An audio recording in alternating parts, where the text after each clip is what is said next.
तर आज आपण दिवाळी फराळाच्या ताटाची शोभा वाढवणारा फराळाचा पहिला प्रकार बघणार आहोत, ते म्हणजे बेसनचे लाडू। पण हे लाडू बनवल्यानंतर खाताना टाळ्याला चिकटतात। तूप आणि बेसनचं योग्य प्रमाण न घेतल्यामुळे ते आकार न धरता बसतात। आता असा हा प्रॉब्लेम तुमच्यापैकी बऱ्याचशा जणांना येतच असेल। त्यामुळे आज इथे आपण बेसन आणि तुपाचं अचूक प्रमाण घेऊन हे टाळ्याला न चिकटणारे न बसणारे लाडू बनवलेले आहेत। सोबतच लाडू छान गोल गरगरीत दाणेदार व्हावेत यासाठी इथे मी काही बारीक सारीक टिप्स सुद्धा सांगितलेल्या आहेत। त्यामुळे यंदाच्या दिवाळीला तुम्ही सुद्धा हे प्रमाण घेऊन लाडू बनवले तर लाडू बिघडण्याचा प्रश्नच उरत नाही।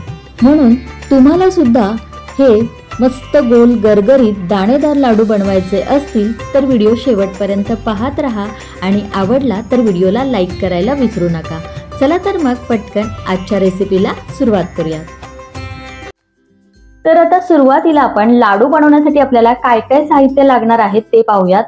तर हे बघा, इथे मी 500 ग्रॅम म्हणजे अर्धा किलो बेसन पीठ घेतलेलं आहे। बाजारामध्ये जे बेसन पीठ विकत मिळतं त्याच पीठाचा इथे मी वापर करणार आहे। तुम्हाला हवं असेल तर तुम्ही अर्धा किलो चण्याची डाळ मध्यम आचेवरती थोडीशी भाजून तिला पूर्णपणे थंड करून घ्यायची आणि त्यानंतर गिरणीतून तिला थोडंसं रवाळ असं दळून आणायचं आहे। तर इथे मी दुकानामध्ये जे विकत मिळतं तेच बेसन पीठ वापरलेलं आहे। वजनाने हे 500 ग्रॅम बेसन पीठ आहे आणि वाटीने जर का मोजलं तर 4 वाट्या हे बेसन पीठ भरलेलं आहे।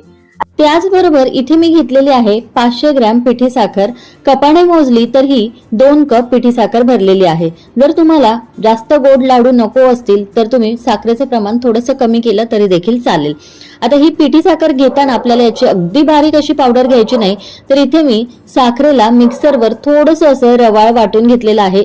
अगदीच याची बारीक पावडर तयार करून घेतलेली नाही। थोडीशी अशी रवाळ पिठी साखर आपण घेतली की लाडू जे आहेत ते टाळ्याला चिकटत नाही आणि दाणेदार बनून तयार होतात।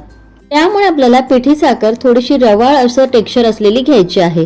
आता यानंतर इथे मी घेतलेला आहे 250 ग्रॅम साजूक तूप। कपाने मोजलं तर हे 1 कप आणि आणखीन वर पाव कप साजूक तूप मला लागलेलं आहे। साजूक तूप घेताना ते घट्टसर आपल्याला घ्यायचंय, पातळ तूप घ्यायचं नाही, नाहीतर तुपाचं प्रमाण बिघडू शकतं। आता त्याचबरोबर इथे आपले लाडू छान रवाळ दाणेदार व्हावेत यासाठी इथे मी 100 ग्रॅम बारीक रवा वापरलेला आहे। जर जाडसर रवा घेत असाल तर तो थोडासा मिक्सरवर फिरून बारीक करून घ्या, म्हणजे मग लाडू खाताना खूप जास्त करकरीत लागणार नाहीत। तर आज लाडू बनवण्यासाठी मी विकतचं बेसन पीठ वापरलेलं आहे आणि हे विकतचं बेसन पीठ खूप जास्त बारीक दळलेलं असतं। त्यामुळे फक्त बेसन पिठाचे जर का आपण लाडू बनवले तर ते लाडू टाळ्याला चिकटू शकतात। त्यामुळे यामध्ये मी आज 100 ग्रॅम रवा देखील मिक्स केलेला आहे। तुम्ही जर लाडूसाठी घरीच बेसन पीठ दळून आणणार असाल तर त्यामध्ये रवा घालण्याची आवश्यकता नाही, कारण गिरणीतून दळून आणलेलं बेसन पीठ ते थोडंसं रवा टेक्स्चर असलेलं असतं, त्यामुळे त्यामध्ये रवा घालण्याची गरज लागत नाही। त्यासोबत इथे मी घेतलेली आहे 1 चमचाभर साखरयुक्त विलायची पावडर आणि यामध्ये थोडंसं जायफळ खिसून घातलेलं आहे। जायफळ घातल्यामुळे एकतर लाडूला चव खूप छान येते आणि दुसरी गोष्ट म्हणजे बेसन लाडू पचायला देखील हलके जातात। आता इथे आपण हे साहित्याचं सगळं प्रमाण पाहिलेलं आहे। आता बेसन पीठ भाजायला घेऊ। आता बेसन पीठ भाजायचं म्हटलं की खूप जास्त त्याला वेळ लागतो आणि त्यामुळे काय होतं, हात देखील दुखून येतो। तर हात दुखू नये याकरता आपल्याला काय करायचंय, थोडीशी अशी खोलगट आणि जाड तळाची पसरट कढई घ्यायची आहे। अशी पसरट कढई घेतली की बेसन पीठ पटपट सरकलं जातं आणि त्यामुळे ते अगदी व्यवस्थित आणि पटकन भाजलं देखील जातं। म्हणून काय करायचं, बेसन पीठ भाजण्यासाठी थोडीशी खोलगट आणि पसरट अशी कढई आपल्याला घ्यायची आहे। त्यामुळे तुमचे हातही दुखणार नाहीत आणि बेसन पीठ देखील अगदी व्यवस्थित पटकन भाजलं जाईल। तर आता कढईमध्ये आपल्याला सुरुवातीला हे सगळं बेसन पीठ काढून घ्यायचं आहे। त्याचबरोबर हा रवा देखील आपण यामध्ये घालून घेणार आहोत। तर तुम्ही म्हणाल रवा आणि बेसन पीठ एकत्रच का भाजायचं, कारण रवा आणि बेसन पीठ भाजायला सारखाच वेळ लागतो। जरी हा रवा थोडा असला तरी देखील तो बेसन पिठामध्ये मिसळला आणि अगदी तो व्यवस्थित भाजला गेला नाही तर बेसन लाडू खाताना करकरीत लागू शकतात। त्यामुळे रवा आणि बेसन पीठ या दोन्हीही गोष्टी आपल्याला एकत्रच बरोबर भाजून घ्यायच्या आहेत।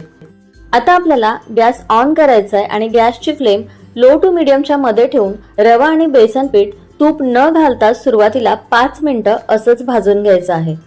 आता तुम्ही म्हणत असाल आपण यामध्ये तूप का नाही घातलं, तर सुरुवातीलाच आपल्याला यामध्ये तूप घालायचं नाही, कारण तूप जर आपण लगेचच यामध्ये घातलं तर सगळं बेसन पीठ तूप शोषून घेतं आणि त्यामुळे बेसन पीठ जड होतं आणि भाजायला ते जड जातं. त्यामुळे काय होतं, बेसन पीठ भाजत असताना हात जास्त दुखून येतो.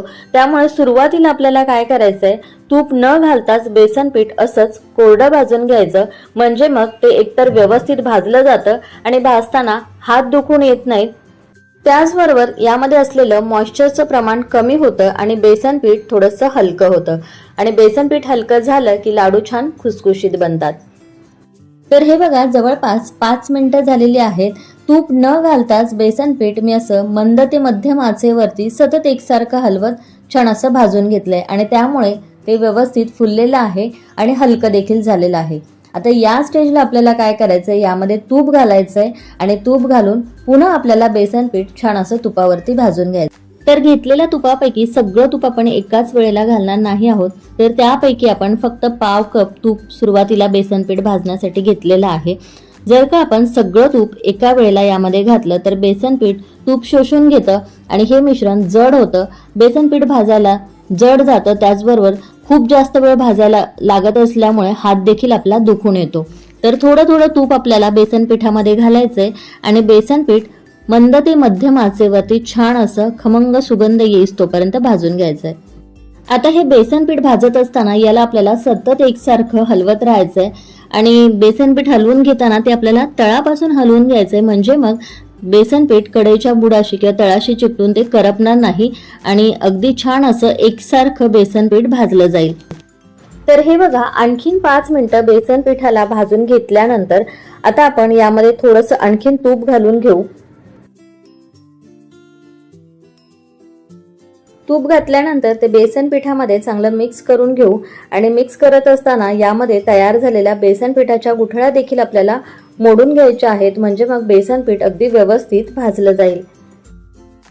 तर हे बघा, प्रत्येक वेळेला बेसन पिठामध्ये तूप घातल्यानंतर त्यामध्ये तयार होणाऱ्या गुठळ्या मोडत मोडत आपल्याला बेसन पीठ मंद ते मध्यम आचेवरती भाजून घ्यायचंय. बेसन पीठ भाजत असताना खूप जास्त गॅस मोठा करू नका. बरेचदा असं होतं की बेसन पीठ भाजायला वेळ खूप जास्त लागतो, त्यामुळे आपण गॅस थोडासा मोठा करतो आणि पटकन भाजायचा प्रयत्न करत असतो. पण अशा वेळेला काय होतं, बेसन पीठ मोठ्या गॅसवरती करपलं जातं आणि त्यामुळे लाडूचा आपला रंग बदलू शकतो आणि लाडू देखील चवीला चांगले लागत नाहीत. आता यानंतर कपामध्ये शिल्लक राहिलेलं जे तूप आहे ते सगळं आपण यामध्ये घालून घेऊ आणि पुन्हा एकदा या मिश्रणाला व्यवस्थित मिक्स करून बेसन पिठाला आपल्याला तुपावरती छान असं भाजून घ्यायचं.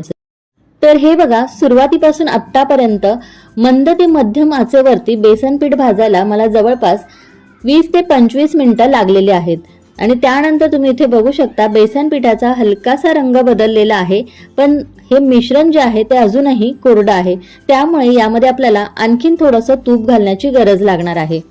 तर हे बघा, आणखीन पाव कप साजूक तूप मी बेसन पीठ भाजण्याकरता घातलेलं आहे. तर हे संपूर्ण बेसन पीठ भाजण्याकरता मला 1.25 कप साजूक तूप लागलेलं आहे आणि याचं वजनी प्रमाण म्हणाल तर हे 250 ग्राम साजूक तूप मी इथे घेतलेलं होतं. यामध्ये आता साजूक तूप घातलं की याला आपण व्यवस्थित मिक्स करून घेऊ आणि याला छान असा खमंग सुगंध येईस तोपर्यंत आपल्याला पुन्हा एकदा भाजून घ्यायचंय. तर बेसन लाडूसाठी बेसन पीठ भाजत असताना नेहमी बेसन पिठाचा कच्चेपणा दूर होईस तोपर्यंत आणि बेसन पीठ भाजलेल्याचा हलकासा सुगंध येईस तोपर्यंत आपल्याला पिठाला चांगलं भाजून घ्यायचं आहे. तर इथे बघा, बेसन पीठ छान असं भाजलं गेलेलं आहे, याचा हलकासा रंग देखील बदललेला आहे आणि तुम्ही इथे या बेसन पिठाचं टेक्स्चर बघू शकता. अगदी खव्याप्रमाणे किंवा माव्याप्रमाणे या पिठाला छान असं टेक्स्चर देखील आलेलं आहे. तर सुरुवातीपासून आतापर्यंत बेसन पीठ मंद ते मध्यम आचेवरती भाजायला मला 30 मिनिटं लागलेली आहेत आणि त्यानंतर तुम्ही इथे बघू शकता बेसन पीठ छान असं भाजलं गेलंय, याचा हलकासा रंग बदललेला आहे आणि बेसन पीठ भाजलेल्याचा थोडासा असा सुगंध देखील येतोय. आपलं बेसन पीठ इथं छान असं भाजून झालेलं आहे. आता हे लाडू छान रवाळ आणि खुसखुशीत व्हावेत याकरता इथे आपण एक ट्रिक वापरणार आहोत. तर बघा, इथे मी पाव फुलपात्र पाणी घेतलेलं आहे. यापैकी थोडं थोडं पाणी घेऊन आपल्याला या बेसन पिठावरती पाण्याचा असा हपका मारून घ्यायचा आहे. आता तुम्ही म्हणाल यामध्ये पाणी घातलं तर लाडू लवकर खराब तर होणार नाहीत ना, पण तसं अजिबात होत नाही, कारण याला आपण पुन्हा एकदा 5 मिनिटं थोडंसं परतून घेणार आहोत आणि जसं आपण याला परतून घेऊ तसं यातला पाण्याचा अंश कमी होतो आणि बेसन पीठ छान रवाळ होतं. तर आता शिल्लक राहिलेलं जे काही पाणी आहे त्याचा आपण पुन्हा एकदा यावरती हपका मारून घेणार आहोत. खूप जास्त पाण्याचा वापर आपल्याला करायचा नाही. इथे मी फक्त पाव फुलपात्र पाणी घेतलं होतं, म्हणजे साधारण आपले पोहे खाण्याचे 4 ते 5 चमचे मी पाणी घेतलं होतं आणि तेवढ्याच पाण्याचा या बेसन पिठावरती हपका मारून घेतलेला आहे. पाण्याचा हपका मारून बेसन पीठ पुन्हा एकदा मी छान असं परतून घेतलंय आणि तुम्ही इथे बघू शकता आपण यावरती जो पाण्याचा हपका मारला होता त्यापैकी अजिबात पाणी या पिठामध्ये शिल्लक राहिलेलं नाही आणि छान असं रवाळ दाणेदार टेक्स्चर असलेलं हे बेसन पीठ आपलं इथे भाजून झालेलं आहे. तर तुम्हाला देखील असे रवाळ आणि खुसखुशीत बेसन लाडू बनवायचे असतील तर ही ट्रिक नक्की वापरून बघा. तर हे बघा, मंद ते मध्यम आचेवरती बेसन पीठ भाजायला मला जवळपास 35 ते 40 मिनिटं लागलेली आहेत आणि इथे बघा बेसन पीठ मस्त असं आपलं भाजून झालेलं आहे. बेसन लाडू बनवताना बेसन पीठ व्यवस्थित भाजणं फार गरजेचं असतं, तरच ते लाडू आपले चवीला चांगले लागतात. जर तुम्ही बेसन पीठ व्यवस्थित भाजलं नाही तर लाडू खायला कच्चट लागतात आणि त्याचबरोबर ते टाळ्याला चिकटतात, खुसखुशीत होत नाहीत, दाणेदार होत नाहीत. त्यामुळे आपल्याला बेसन पीठ अगदी व्यवस्थित भाजून घेणं फार गरजेचं आहे. तर हे लाडूचं मिश्रण बघा, खूप जास्त कोरडं झालेलं नाही किंवा सैलसर पातळ असं झालेलं नाहीये. अगदी परफेक्ट असं आपलं हे लाडूचं मिश्रण बनून तयार झालंय. आता याला आपण गॅसवरून खाली उतरून थोडंसं आपल्याला याला थंड करून घ्यायचंय. या मिश्रणातली गरम वाफ निघून गेली आणि हे बऱ्यापैकी थंड झालं की आता यामध्ये आपल्याला पिठी साखर घालायची आहे. सोबतच आपल्याला यामध्ये 1 चमचा विलायची आणि जायफळाची पावडर देखील घालायची आहे. आता या दोन्ही गोष्टी आपल्याला या बेसन पिठामध्ये अगदी व्यवस्थित मिसळून घ्यायच्यात. तर सुरुवातीला चमच्याने आणि नंतर हाताने पिठी साखरेला या बेसन पिठामध्ये अगदी व्यवस्थित मिक्स करून एकजीव करून घ्यायचंय. तर हे बघा, दोन्ही हातांनी या मिश्रणाला असं चांगलं चोळून पिठी साखर आणि बेसन पीठ अगदी व्यवस्थित असं एकजीव करून घ्यायचंय, म्हणजे मग पिठी साखर यामध्ये चांगली मिक्स होईल. तर सुरुवातीला हे मिश्रण तुम्हाला थोडंसं कोरडं वाटत असेल, पण तसं अजिबात होत नाही, कारण आपण जसजशी पिठी साखर या मिश्रणामध्ये मिसळत जातो तसतसं हे मिश्रण अगदी व्यवस्थित बनून तयार होतं. तर हे बघा, छान अशी एकजीव करून घेतली आणि अगदी परफेक्ट असं आपलं हे लाडूचं मिश्रण बनून तयार झालेलं आहे. आता लगेचच आपण याचे लाडू बांधायला घेऊ. तर यापैकी थोडं थोडं मिश्रण घेऊन आपल्याला मध्यम आकाराचे लाडू बांधून घ्यायचे. लाडूचं मिश्रण अगदी परफेक्ट बनून तयार झालेलं असल्यामुळे बघा, लाडू अगदी सहज वळता येत आहेत. आता यावरती सजावटीसाठी म्हणून मी बदामाचे काप लावून घेणार आहे. तुम्ही तुमच्या आवडीप्रमाणे ड्रायफ्रुट्स यावरती लावू शकता.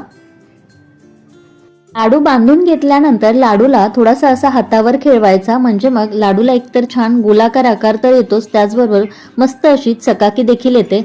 तर हे पहा, अतिशय सुंदर असा हा आपला बेसनचा लाडू बनून तयार झालेला आहे.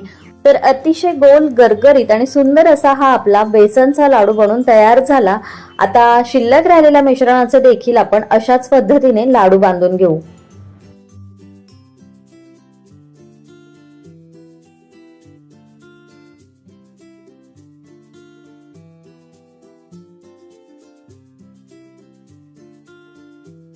तर अशा रीतीने इथे आपले अतिशय सुंदर, रवाळ, दाणेदार आणि खुसखुशीत असे हे बेसनचे लाडू बनून तयार झालेले आहेत.